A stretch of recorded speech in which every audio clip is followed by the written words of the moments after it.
Salam Petarung. Ada sebuah paradigma yang sangat indah, yang sangat luar biasa yang terkandung dalam kata petarung, yaitu seorang yang siap bangkit,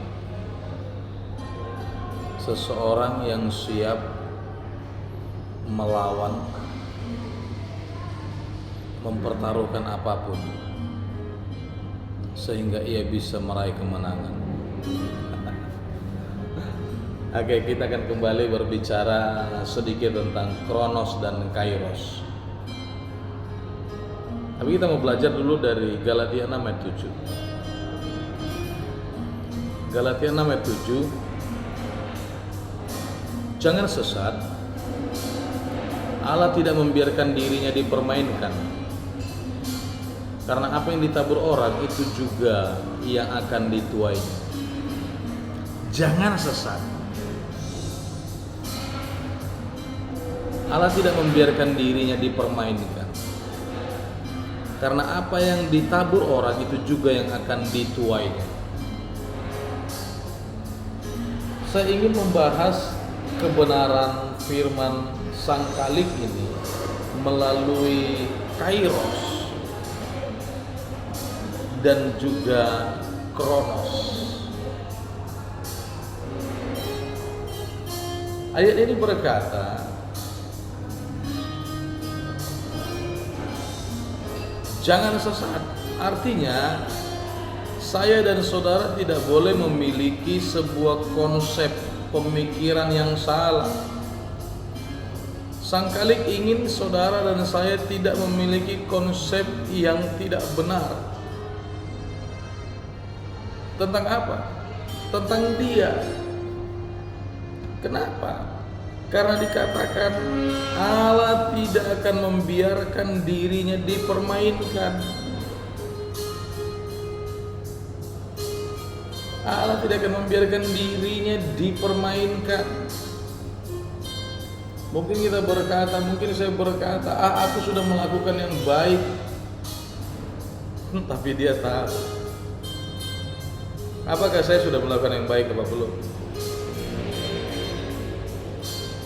Orang mungkin berkata, dia yang terlebih dahulu menyakiti saya. Tetapi Tuhan tahu. Kalau begitu apa yang harus saudara dan saya buat? Pergunakan Kronos yang engkau miliki, yaitu apa? Kurun waktu, peristiwa atau sebuah keadaan, hari, minggu, bulan yang ada dengan baik. Pergunakan. Karena apa yang saya dan saudara perbuat itu yang akan menjadi bagian kita nanti. Ketika dalam Kronos saya menanam jagung, ketika dalam interval Kronos saya merawat jagung, memupuknya, maka saya akan sampai kepada tahapan di mana Kronos itu membuat saya bisa panen jagung. Begitu. Ini yang dimaksud. Jangan sesat, katanya. Karena Allah itu tidak bodoh, dia tidak akan membiarkan dirinya dipermainkan. Karena apa yang ditabur orang itu juga akan dituainya. Apa yang saudara tabur dalam Kronos, dalam waktumu, dalam detik, menit, jam, hari, minggu, bulan, itu yang akan kita tuai. Kemudian dikatakan Kronos tadi harus dipertanggungjawabkan.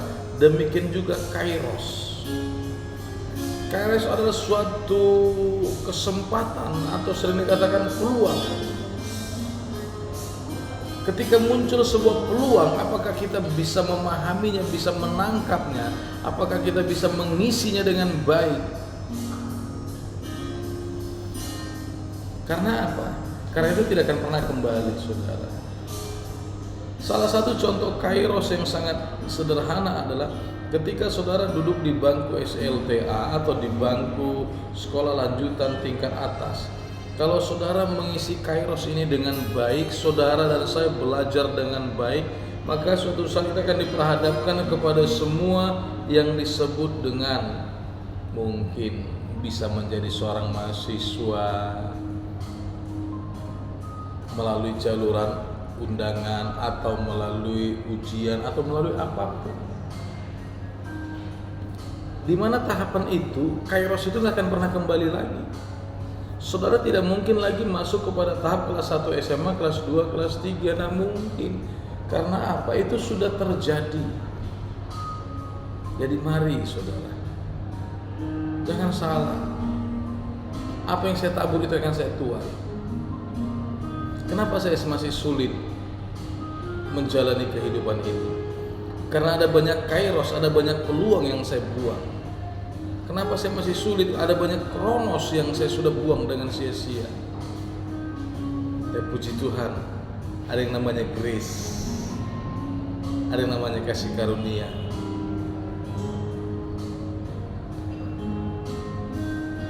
Pergunakanlah waktu saudara dengan baik, maka saudara akan menikmatinya. Saya ulangi apa yang tadi disampaikan.